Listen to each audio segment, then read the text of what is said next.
ಆದರೆ ಕಣ್ಣು ತೋರಿದ ಕರುಣೆ, ಅದು ಹರಿಸಿದ ಕಣ್ಣೀರು ನಾಶವಾಗುವುದಿಲ್ಲ.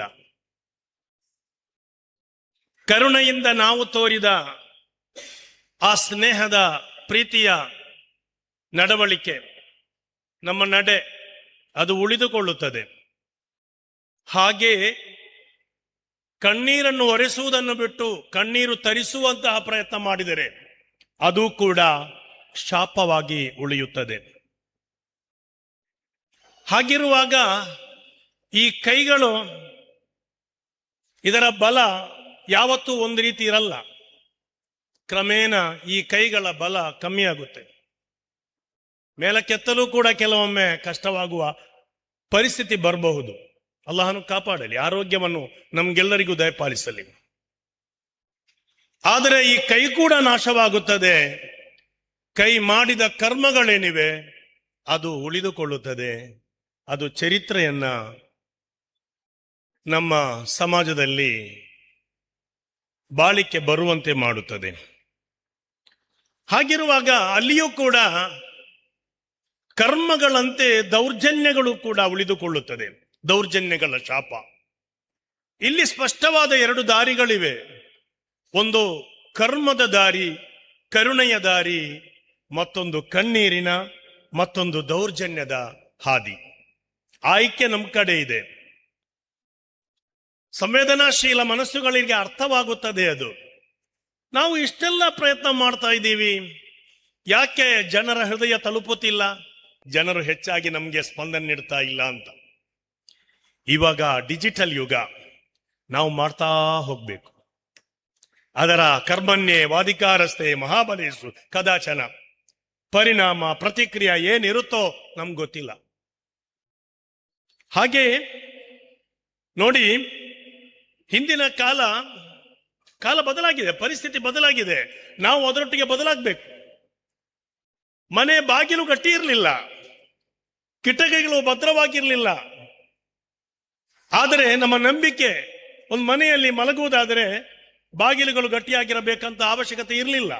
ಆದರೆ ಇವಾಗ ಮನೆ ಬಾಗಿಲು ಎಷ್ಟು ಗಟ್ಟಿ ಮಾಡಿದರೂ ಕೂಡ, ಕಬ್ಬಿಣದ ಸಲಾಕೆಗಳಿಂದ ಸರಳುಗಳಿಂದ ಮುಚ್ಚಿದರೂ ಕೂಡ ಧೈರ್ಯ ಬರೋದಿಲ್ಲ. ಆರಾಮವಾಗಿ ಒಂಟಿಯಾಗಿ ಮಲಗೋದಕ್ಕೆ ಸಾಧ್ಯ ಆಗೋದಿಲ್ಲ. ಆಸ್ಪತ್ರೆಗಳು ಕಮ್ಮಿ ಇತ್ತು, ಆದರೂ ಆರೋಗ್ಯ ಚೆನ್ನಾಗಿತ್ತು. ಹೆರಿಗೆಗೆ ಹೋಗಲು, ಹೊಲೆ ದಾಟಲು ದೋಣಿ ಇರಲಿಲ್ಲ, ವಾಹನಗಳಿರಲಿಲ್ಲ. ಆದರೆ ಮನೆಗಳಲ್ಲಿ ಎಲ್ಲರೂ ಹೆರ್ತಾ ಇದ್ರು. ಮಕ್ಕಳು ಆರಾಮವಾಗಿ ಬೆಳೆದಿದ್ದಾರೆ. ಇವಾಗ 4 ಅಡಿ ನಡೆಯುವಾಗ 4-5 ಆಸ್ಪತ್ರೆಗಳು, ಕ್ಲಿನಿಕ್ಗಳು. ಆದರೆ ಆರೋಗ್ಯ ಚೆನ್ನಾಗಿಲ್ಲ. ಏನಾಗಿದೆಯೋ ಗೊತ್ತಾಗಿಲ್ಲ. ಹಿರಿಯುವಾಗ ರಕ್ತ ಬರ್ತಾ ಎಲ್ರಿ ಅಂದಿನ ಕಾಲದಲ್ಲಿ ಬರ್ತಾ ಇತ್ತು, ಇವಾಗಲೂ ಬರ್ತಾ ಇದೆ. ರಕ್ತ ಬದಲಾಗಿಲ್ಲ. ನೋವು ಕೂಡ ಅಷ್ಟೇ. ನೋವು ಕೊಟ್ಟಾಗ ಹಿಂದಿನ ಕಾಲದವರಿಗೂ ನೋವು ಇತ್ತು, ಈಗಿನ ಕಾಲದವರಿಗೂ ನೋವು ಇದೆ. ರಕ್ತ ನೋವು ಬದಲಾಗಿಲ್ಲ. ಆದರೆ ರಕ್ತ ನೋವಿಗೆ ಬೆಲೆ ಇತ್ತು ಆ ಕಾಲದಲ್ಲಿ.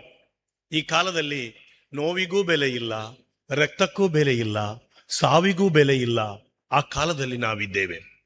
ಸಮಾಜದಿಂದ ಪ್ರತಿಕ್ರಿಯೆಗಳ ಅವಶ್ಯಕತೆಯೇ ನಮಗಿಲ್ಲ. ನಾವು ಮಾಡುತ್ತಾ ಹೋಗಬೇಕು. ಕಾರಣ, ಒಂದು ಹಲಸಿನ ಮರ ನೆಟ್ಟರೆ ನಮ್ಗೆ ಗೊತ್ತು, ಕಾತರಿಗಿದೆ, ಹಲಸಿನ ಹಣ್ಣೆ ಬರುತ್ತೆ ಅಂತ. ಮಾವಿನ ಮರ ನೆಟ್ಟರೆ ಮಾವಿನ ಕಾಯಿ ಬರುತ್ತೆ ಅಂತ ನಮ್ಗೆ ಖಾತರಿ ಇದೆ. ಆದರೆ ಒಬ್ಬ ಮನುಷ್ಯನಿಂದ, ಮಾನವನಿಂದ ಹುಟ್ಟಿದ ಮಾನವ, ಅವನೇನಾಗ್ತಾನೋ ಗೊತ್ತಿಲ್ಲ.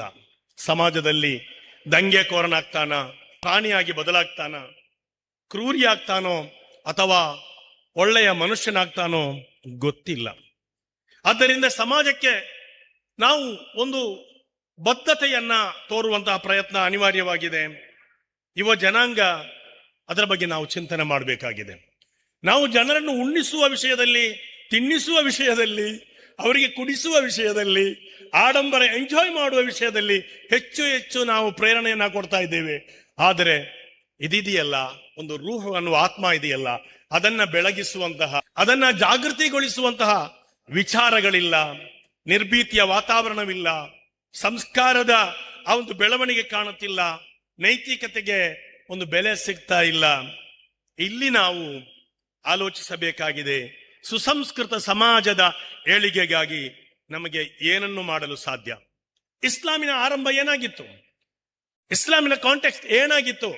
ಭಯದ ವಾತಾವರಣದಲ್ಲಿ ನಿರ್ಭೀತಿಯನ್ನ ತಂದ ಪ್ರವಾದಿ ಸಲ್ಲಲ್ಲಾಹು ಅಲೈಹಿ ವಸಲ್ಲಂ. ಹಾಗೆ ಹೊಗೆಯ ಆ ಸಮಯದಲ್ಲಿ ಕರಾಳತೆಯಲ್ಲಿ ಪ್ರೀತಿ ಸ್ನೇಹವನ್ನು ತಂದ ಪ್ರವಾದಿ ಸಲ್ಲಲ್ಲಾಹು ಅಲೈಹಿ ವಸಲ್ಲಂ ಬದಲು ಮಾಡಿದರು, ಸಮಾಜವನ್ನ ತಿದ್ದಿದರು. ಆವಾಗ ಏನೋ ಪೈಪೋಟಿಗಳಿರಲಿಲ್ಲ, ಪ್ರೊಟೆಸ್ಟ್ ಏನೂ ಇರಲಿಲ್ಲ, ಬೇರೆ ಬೇರೆ ರೀತಿಯಲ್ಲಿತ್ತು. ಪರಸ್ಪರ ಅರಿತುಕೊಳ್ಳುವ ಅವಕಾಶಗಳು ಹೆಚ್ಚಾಯಿತು, ಅಪಾರ್ಚುನಿಟಿ. ಆ ಒಂದು ಕರಾಳತೆಯಲ್ಲಿ ಡೈವರ್ಸಿಟಿ, ಆ ಸಂಕಟದ ಕಾಲದಲ್ಲಿ ಅದೊಂದು ಅಪಾರ್ಚುನಿಟಿಯಾಗಿ ಬದಲಾಯಿತು. ಇಲ್ಲಿಯೂ ಕೂಡ ಹಾಗೆ ಬರಬೇಕಾಗಿದೆ. ಒಂದು ಮಾತಂತೂ ಸತ್ಯ. ಒಂದು ಚಿಕ್ಕ ಕಥೆಯೊಂದಿಗೆ ನನ್ನ ಮಾತನ್ನು ನಾನು ಕೊನೆಗೊಳಿಸುತ್ತೇನೆ. ಒಬ್ಬ ಮೀನು ಹಿಡಿಯುವಾತ, ಅವನಿಗೆ ಒಂದು ದಿನ ಒಂದು ಮೀನು ಸಿಕ್ಕಿತು. ಮನೆಯಲ್ಲಿ ಬಂದು ಮಡದಿ ಅದನ್ನ ಕತ್ತರಿಸುವಾಗ ಅದರಲ್ಲಿ ಒಂದು ಮುತ್ತು ಇತ್ತು. ಆ ಮುತ್ತನ್ನ ಸಾಮಾನ್ಯವಾಗಿ ಒಂದು ಅಂಗಡಿಗೆ ತೆಗೆದುಕೊಂಡು ಹೋದಾಗ ಇದರ ಬೆಲೆ ನನಗೆ ಕೊಡ್ಲಿಕ್ಕೆ ಸಾಧ್ಯ ಇಲ್ಲ ಅಂತ ಹೇಳಿ ಬೇರೆ ದೊಡ್ಡ ಅಂಗಡಿಯನ್ನು ಅವರ ಮಾಹಿತಿಯನ್ನ ಕೊಟ್ಬಿಟ್ಟ. ದೊಡ್ಡ ಅಂಗಡಿಗೆ ಹೋದಾಗ ಇಲ್ಲ, ನನಗೆ ಇಲ್ಲಿ ಇದನ್ನ ಪಡೆಯುವ ಹಣ ಇಲ್ಲ. ಆಮೇಲೆ ಇದು ಅಮೀರನಿಗೆ ಮಾತ್ರ ತೆಗೆದುಕೊಳ್ಳಲು ಸಾಧ್ಯ ಅಂತ ಆ ಅಮೀರ ಈ ಲೂಲು ಈ ಒಂದು ಮುತ್ತನ್ನು ನೋಡಿ, ಇದನ್ನೇ ನಾನು ಕಾಯ್ತಾ ಇದ್ದೆ, ಈ ಮುತ್ತು ನನಗೆ ಬೇಕಾಗಿತ್ತು, ಇದು ಎಷ್ಟು ಬೆಲೆಯಾದ್ರೂ ಪರವಾಗಿಲ್ಲ, ಇದಕ್ಕೆ ನಾನು ಬೆಲೆ ಕಟ್ಟೋದಿಲ್ಲ, ನನ್ನ ಗೋದಾಮು ತೆರೆಯುತ್ತೇನೆ, ಅಲ್ಲಿ 3 ವಸ್ತುಗಳಿವೆ, ಒಂದು ಆರಾಮವಾಗಿ ತಿಂದು ತೇಗುವಷ್ಟು ಮೃಷ್ಟಾನ್ನ ಭೋಜನ ಅಲ್ಲಿ ಇದೆ, ಮಲಗಿ ನಿದ್ರೆ ಮಾಡಲು ಬೇಕಾದ ಸೌಕರ್ಯ ಇದೆ, ಹಾಗೆ ವಜ್ರ ವೈಡೂರ್ಯ ಬಂಗಾರ ಎಲ್ಲವೂ ಅಲ್ಲಿ ಇದೆ, ಬೇಕಾದನ್ನು 6 ಗಂಟೆಯೊಳಗೆ ಪಡೆಯಬಹುದು ಅಂತ. ಇವನು ಹೋದ, ಬಾಗಿಲು ತೆರೆಯಲಾಯಿತು, ವಜ್ರ ವೈಡೂರ್ಯಗಳನ್ನೆಲ್ಲ ನೋಡಿದ, ಹಾಗೆ ಮಲಗುವಂತಹ ಹಾಸಿಗೆ ಅದನ್ನು ನೋಡಿದ, ಹಾಗೆ ಅಲ್ಲಿ ತಿನ್ನುವಂತಹ ಮೃಷ್ಟಾನ್ನ ಭೋಜನಗಳನ್ನು ನೋಡಿದ. ಆಲೋಚನೆ ಮಾಡಿದ, ಮೊದಲು ತಿಂದು ಬಿಡೋಣ ಅಂತ ತಿನ್ನಲು ಶುರುವಿಟ್ಟ. ತಿಂದ ಮೇಲೆ ಹೊಟ್ಟೆ ತುಂಬಿದ ಮೇಲೆ ನಿದ್ದೆ ಬಂತು, ನಿದ್ದೆ ಮಲಗುವ ಮತ್ತೆ ನೋಡೋಣ ಅಂತ ಭಾವಿಸಿದ. ಹಾಗೆ ನಿದ್ದೆಯಿಂದ ಎಚ್ಚೆತ್ತು ಈ ಬಂಗಾರ ಒಡವೆ ಇದನ್ನೆಲ್ಲ ಏನು ಗೋಣಿಗೆ ಚೀಲಕ್ಕೆ ತುಂಬುವಂತಹ ಪ್ರಯತ್ನ ಮಾಡುವಾಗ ಸಮಯ ಮೀರಿತ್ತು, 6 ಗಂಟೆ ಮುಗಿದು ಹೋಗಿತ್ತು. ಇಲ್ಲಿ ನಿಜವಾಗಿ ನಮ್ಮ ಬದುಕಿನಲ್ಲಿ ಈ ಅವಕಾಶಗಳು ಬರ್ತಾ ಇವೆ. ಅದರಲ್ಲಿ ಲೂಲು ಮುತ್ತು ಅನ್ನುವುದು ನಮ್ಮ ಆತ್ಮ ಆಗಿದೆ, ಅದನ್ನು ನಾವು ಕಾಪಾಡಿಕೊಳ್ಬೇಕು. ಯಾ ಅಯ್ಯತುಹನ್ ನಫ್ಸುಲ್ ಮುತ್ಮಇನ್ನ, ಆ ರೀತಿಯಲ್ಲಿ ನಾವು ತಲುಪಬೇಕು.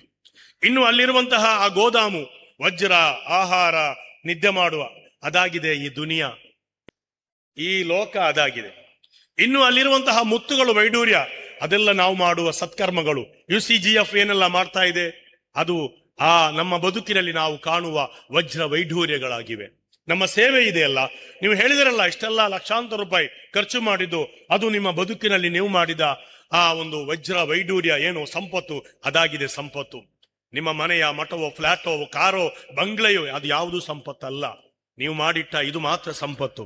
ಹಾಗೆ ಅಲ್ಲಿರುವ ತಿನ್ನುವಂತಹ ಆ ಒಂದು ವಸ್ತುಗಳು, ಅದೇ ಮಲಗುವಂತಹ ವ್ಯವಸ್ಥೆಗಳು, ಅದು ನಾವಿಲ್ಲಿ ಲೋಕದಲ್ಲಿ ನಾವು ಅನುಭವಿಸುವಂತಹ ಕೆಲವೊಂದು ನಮ್ಮನ್ನು ಬೇರೆ ದಾರಿಗೆ ತಲುಪಿಸುವಂತಹ ಕಾರ್ಯಗಳು. ಆದ್ದರಿಂದ ಈ ಸಂದರ್ಭದಲ್ಲಿ 6 ಗಂಟೆಗಳಿವೆಯಲ್ಲ, ಅದು ನಮ್ಮ ಆಯುಷ್ಯ ಆಗಿದೆ, ನಮ್ಮ ಹಯಾತ್. ಅದರೊಳಗೆ ನಾವು ಆ ಮುತ್ತನ್ನು ಜೋಪಾನವಾಗಿ ಕಾಪಾಡಿಕೊಳ್ಳುವ ಪ್ರಯತ್ನಕ್ಕೆ ನಾವು ಮುಂದಾಗಬೇಕು. ಮೊನ್ನೆ ತಾನೇ ವಫಾತ್ ಆದ ಆಲಿಕುಟ್ಟಿ ಮುಸ್ಲಿಯಾರ್ರವರು 16ನೇ 17ನೇ ವಯಸ್ಸಿನಲ್ಲಿ ಒಂದು ಮಸೀದಿ, ಒಂದು ಊರಿನ ಖಾಲಿಯಾಗ್ತಾರೆ. ಅವರು ವಿದೇಶಕ್ಕೆ ಹೋಗ್ತಾರೆ, ಅಲ್ಲಿ ಇಸ್ಲಾಮಿನ ಬಗ್ಗೆ ಮಂಡನೆ, ಎಲ್ಲಾ ವಿಷಯಗಳನ್ನು ಮಂಡನೆ ಮಾಡ್ತಾರೆ. ಆಫ್ರಿಕಾಕ್ಕೆ ಹೋಗ್ತಾರೆ, ಲಿಬಿಯಾಕ್ಕೆ ಹೋಗ್ತಾರೆ, ಈಜಿಪ್ಟ್ಗೆ ಹೋಗ್ತಾರೆ. ಮೊನ್ನೆ ತಾನೇ 80 ವರ್ಷ ದಾಟಿ ಅವರು ಗುರುವಾರದಂದು ಅಸ್ತಂಗತರಾಗ್ತಾರೆ. ಅವರು ನಗುನಗುತ್ತಾ ಮಲಗಿರುವುದನ್ನು ನೋಡುವಾಗ ಎಂಥ ಒಂದು ಬದುಕು ಅಂತ ಅನಿಸುತ್ತದೆ ನಮ್ಗೆಲ್ಲರಿಗೂ. ಒಳ್ಳೆಯ ಒಂದು ಕೊನೆ ಕಡೆಗೆ ನಾವು ಮರಣ ಹೊಂದುವಾಗ ಅಲ್ಲಾಹನ ಆ ಒಂದು ಉತ್ತಮವಾದಂತಹ ದರ್ಶನ ಮರಣ ಹೊಂದುವಾಗ ನೋಡಬೇಕು, ಕಾಣಬೇಕು. ಅದನ್ನು ಕಾಣುವಂತಹ ಪರಿಸ್ಥಿತಿಯಲ್ಲಿ ಸಮಸ್ತ ಕೇರಳ ಜಮಿಯತುಲ್ ಉಲಮಾ ಅದರ ಪ್ರಧಾನ ಕಾರ್ಯದರ್ಶಿಗಳಾದ ಅಲಿಕುಟ್ಟಿ ಉಸ್ತಾದ್, ಅದರಂತೆ ಒಳ್ಳೊಳ್ಳೆಯ ಆ ಮಹನೀಯರು ಮರಣ ಹೊಂದಿದಂತಹ ಒಳ್ಳೆಯ ಆ ಮೌತ್ ನಮಗೆಲ್ಲರಿಗೂ ಅಲ್ಲಾಹನು ನೀಡಲಿ ಅಂತ ಹೇಳುತ್ತಾ, ಬಿಸ್ಮಿಲ್ಲಾಹಿರ್ ರಹ್ಮಾನಿರ್ ರಹೀಮ್ ಅನ್ನುವ ಪವಿತ್ರ ನಾಮದೊಂದಿಗೆ ನನ್ನ ಈ ಕಾರ್ಯಕ್ರಮವನ್ನ ಇಲ್ಲಿ ಉದ್ಘಾಟನೆ ಮಾಡುತ್ತಾ